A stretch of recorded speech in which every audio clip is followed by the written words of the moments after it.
4 PM news network में दोस्तों आपका स्वागत है। मैं हूं आपके साथ राशिद ज़हीर। मुस्लिम समाज वक्फ बोर्ड पर ही सड़कों पे उतरने का प्लान क्यों बना रहा है या उतरा क्यों है? 370 पर तो चुप रहा था, 3 तलाक पर भी चुप रहा था, बाबरी मस्जिद का फैसला आया था उस पर भी चुप रहा था, बहुत सारी बातें की, टीज करने के लिए भी की, लेकिन ये लोग आगे नहीं आए।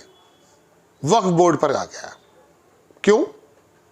इस पर भी चुप हो जाओ।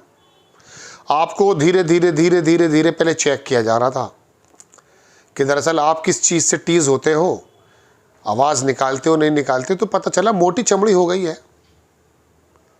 कितना भी बड़ा सुआ लगा दो कोई फ़र्क नहीं पड़ता।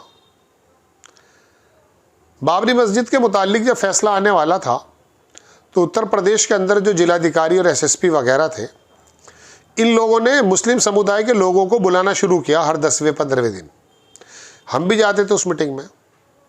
मुसलमानों के जो प्रतिनिधि हैं कस्बे मोहल्ले गांव के, कलफ का कुर्ता पहन करके ऐसे बैठ जाते थे SSP DM के सामने कि जैसे बड़े मुहज्जब, बड़े सोसाइटी याफ्ता लोग हैं। हालांकि इनकी हकीकत और इनकी औकात प्रशासन के सामने क्या है ये तो हम अच्छी तरह से जानते हैं। इनको सिर्फ इसलिए वो इस्तेमाल करते हैं कि शहर में कुछ छोटा मोटा दंगा हो, ऊपर नीचे कुछ हो, लॉ एंड ऑर्डर की स्थिति, तो इनके चेहरे सामने कर दिए। ये काजी जी हैं, ये हाजी जी हैं, ये पाजी जी हैं, जो भी कुछ होंगे, सब तरह के लोग होते हैं उसमें।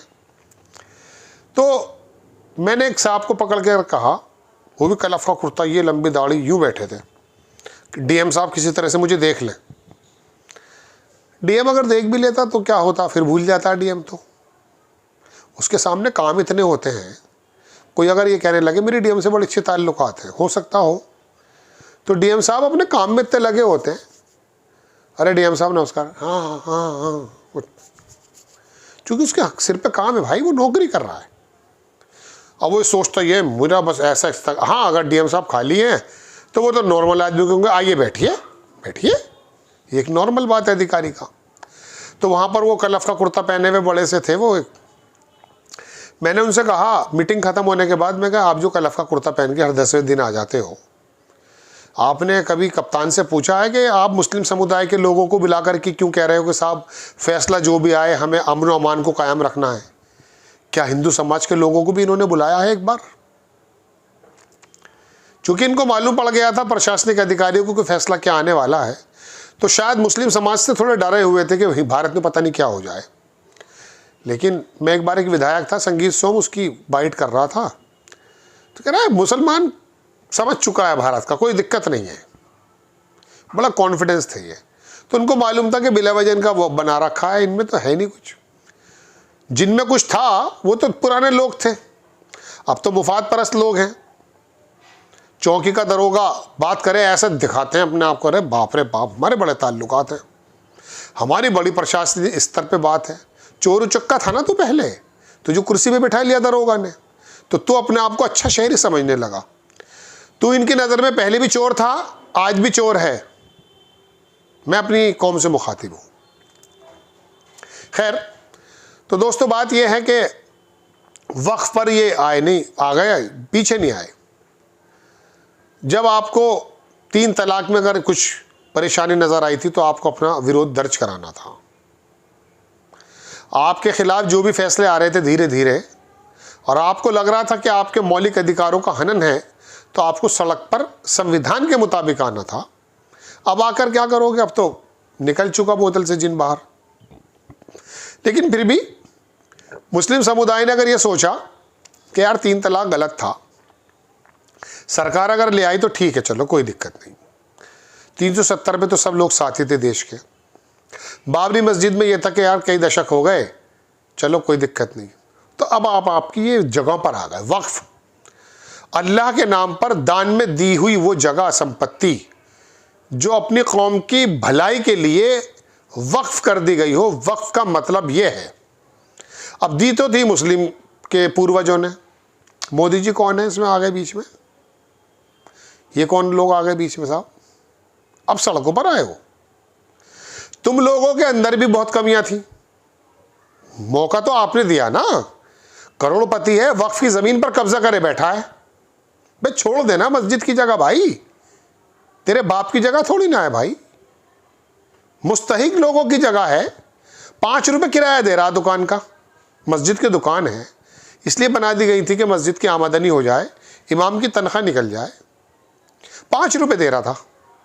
फिर साहब बिजली का बिल भी तो देता हूँ। हाँ, बिजली का बिल इसलिए देता कि बिजली इमाम साहब फूकते हैं ना।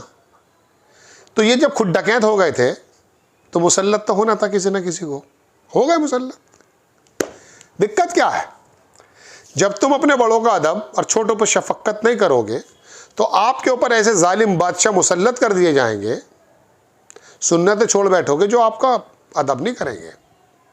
तो ये तो होना था, ये एक इस्लामिक बात है जो मैंने कही। खैर, तो मैं वक्फ पर आ जाता हूँ कि ये मुसलमान इस पर आ गया। जमीयतुल उलमा, मुस्लिम पर्सनल लॉ बोर्ड और ये सारे जमात इस्लामी आ गए सब लोग। अशोका होटल में रोज़ अफ्तार करेगा भी मौलाना महमूद मदनी, इन्हीं को भी बुलाएगा। अमित शाह, मोदी से बहुत बेहतरीन ताल्लुकात हैं, तारीफ़ करेंगे मुलाकात के बाद। खैर दोस्तों, बात यह है कि ये जो सड़क पर आया है ये अपनी जगह को बचाने के लिए आया कि इनका हस्तक्षेप, इनकी नीयत ख़राब है। संजय सिंह का कहना यह है, आम आदमी पार्टी के, इन्होंने रास्ता खोल दिया है बेईमानी का। ये लोग ये चाहते हैं कि जो पहले ट्रिब्यूनल करता था अब वो डीएम से ऊपर का अधिकारी करेगा। वो डीएम करे या वो करे, बात तो एक ही है। आप लोग अपने यहाँ की निमित्ताएँ भी ख़त्म कर लेते तो बहुत बेहतर था। भाई गलतियाँ तो आपके अंदर भी है ना, वक्फ बोर्ड के अंदर चोरी चकारी तो है ना भाई। तो आ गए वो लोग। हाँ, अपने जगह अपने दूसरे बोर्ड पर नहीं आएंगे, वो भी उनके वोट बैंक का दूसरा है। वो मंदिरों से ये थोड़ी ना कहेंगे कि इसके अंदर मुसलमान भी बिठा लो एक अपने वक्फ में, अपनी समिति में, नहीं, ये थोड़ी ना कहेंगे। आपको सुधारना है। मस्जिदों के अंदर डंडा लेके खड़े हो जाना, पुलिस वाला बाहर नमाज मत। जब मौलाना कह रहा था माना नहीं तू सड़क पर एम्बुलेंस रोक के ऐसे नमाज पढ़ रहा था जैसे तेरे बाप की सड़क है। नहीं भाई, सड़क सबकी है। इस्लाम के अंदर रास्ता रोकने वाला बहुत बड़ा जालिम है। नमाज अगर तुझे पढ़नी थी तो चला जाता मस्जिद में, बाकी टाइम तो मस्जिदें खाली हैं। आ गया योगी, उसने डंडा मार के अंदर कर दिया, चला गया तू। अब कह रहा मुझ पर बड़ा जुल्म हो रहा। जुल्म नहीं हो रहा है, तेरे करतूत हैं, तेरे अमाल हैं ये। हाँ, गिला इस बात का कि करने वाला योगी है, गिला इस बात का है, इस बात का गिला। तो पुराने नवाब भी यही कर रहे थे तुम्हारे साथ। मामले जब ठीक थे, तुम ठीक थे तो तुम्हारे रहनुमा ठीक थे, रहनुमा ठीक थे तो उनकी रहनुमा राह दिखाने वाली नज़र ठीक थी। तुम गलत हुए तो सब गलत हो गए। आया था जगाने, मगलूब होके रह गया। तो दोस्तों, अब ये 3-4 मुद्दों पे अगर पहले आ जाते तो वक्फ बोर्ड पर आने की ज़रूरत नहीं पड़ती। अपने घरों के फितनों को दबाने की ज़रूरत है।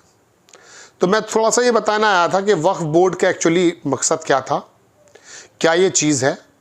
और इसके अंदर सरकार ये कह रही है कि आपकी जो हाई कोर्ट जाने की गुंजाइश नहीं थी, अब हाई कोर्ट जाया जा सकेगा। जो विवादित जगह है सरकार उसे अपने हिस्से में ले लेगी। सरकार रेलवे की भी ले रही है जगह, तुम कोई नई बात थोड़ी ना है कि तुमसे लिए जाएगी। सरकार तो रेलवे की जगह भी ले रही है। तो आपके ऊपर ये मुसल्लत की गई है। तो वक्फ बोर्ड और ये तमाम चीज़ें सड़कों पर जो आए हैं, चूँकि वक्फ बोर्ड ही चल रहा है अभी फ़िलहाल।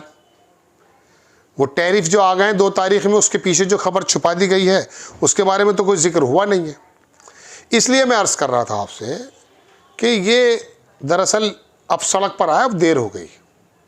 और सरकार की मंशा क्या क्या है उसके बारे में आपको और हमें क्या मालूम। आपको तो चटकी हुई खबरें चाहिए, वो देख लीजिए आप।